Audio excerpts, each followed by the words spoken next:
Hi everyone and happy Stamptember! It's Olga here, and today I'm going to feature some Simon Says stamp products to create a fall-themed tag card. A tag card means that it can work both as a gift tag and as a card. So let's see how it's done.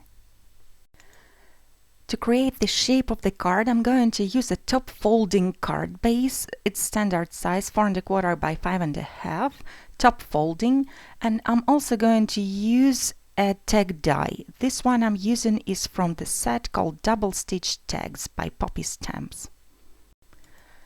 I'm positioning the die so that the top cutting edge hangs off the fold of the card, and this way it's not going to be cut. This card turned out to be just a little bit smaller than the standard size one. I've used a die from the coordinating die set to cut out 3 open frames out of dark brown cardstock, and here you can see how they match the card. The next die I'm going to need is a LEAFY frame by Simon Says Stamp. I have used rust color cardstock to die cut the image. Then I'm going to align the top side and the left side of the tag with the frame and trim off the excess. As always, you can find the list of supplies that I'm using on my blog as well as in the description. Next, I'm using ground espresso distress ink to go all over the edges of the leaves.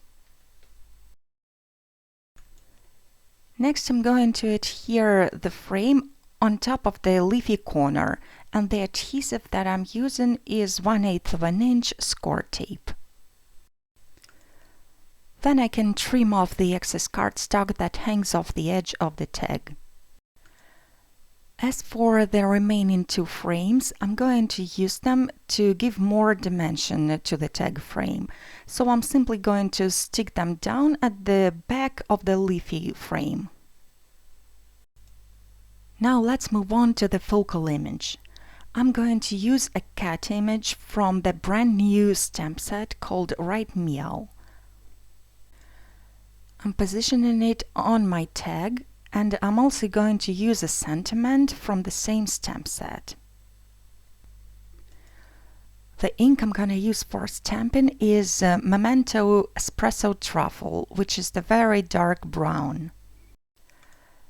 At this point, I have decided to add a little bit of something to the cat image to make it feel even more like autumn.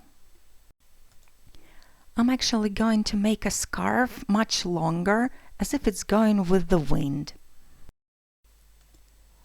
First, I'm creating the outline with a pencil in case I need to correct it. But when I'm happy with the result, I can go over the outline with a dark brown marker. I'm using the fine tip of ground espresso distress marker.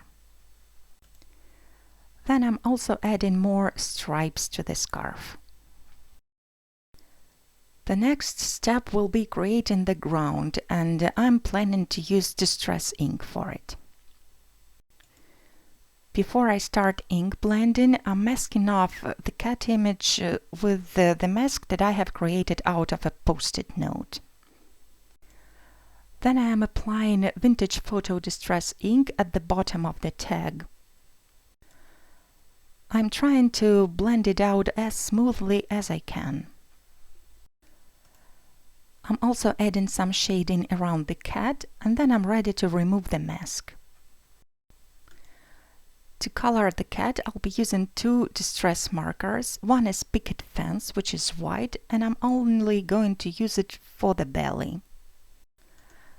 To color the rest of the cat's body, I'm using Rusty Hinge distress marker. To create shading, I'm not going to blend the markers, but instead I'm using the fine tip of the ground espresso marker to create some dash lines. This will do both shading and creating the cat fur texture. To color the scarf, I'm using carved pumpkin and peeled paint distress markers. The great convenience of using distress markers over craft cardstock is that it automatically brings down all the bright colors and creates a unified vintage look. Now I'm placing the mask back onto the cat to do some background stamping. I'll be using those two small leaf images from Four Seasons stamp set, also by Simon Says Stamp. It's from one of the previous releases. I'm using Memento Espresso Truffle ink again to stamp some leaves lying on the ground as well as flying in the air.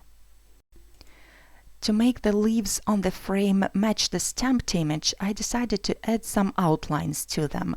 So I'm using again the fine tip of ground espresso distress marker to add some dash lines.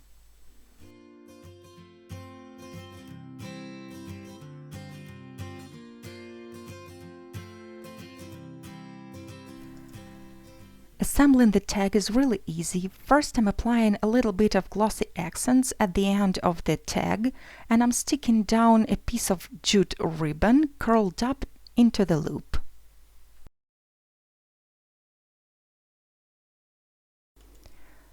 Then I'm going to adhere the leafy frame on top of the tag, aligning it with the edges. Then I'm going to add just a little bit of white accents to the cat fur using gel pen, and my project is finished. Don't forget that this video is a part of a blog hop, so if you go to my blog and leave your comment, you'll have a chance to win a prize from Simon Says Stamp. Visit other stops of the blog hop as well for more inspiration and more chances to win. Have a beautiful weekend and thanks for watching.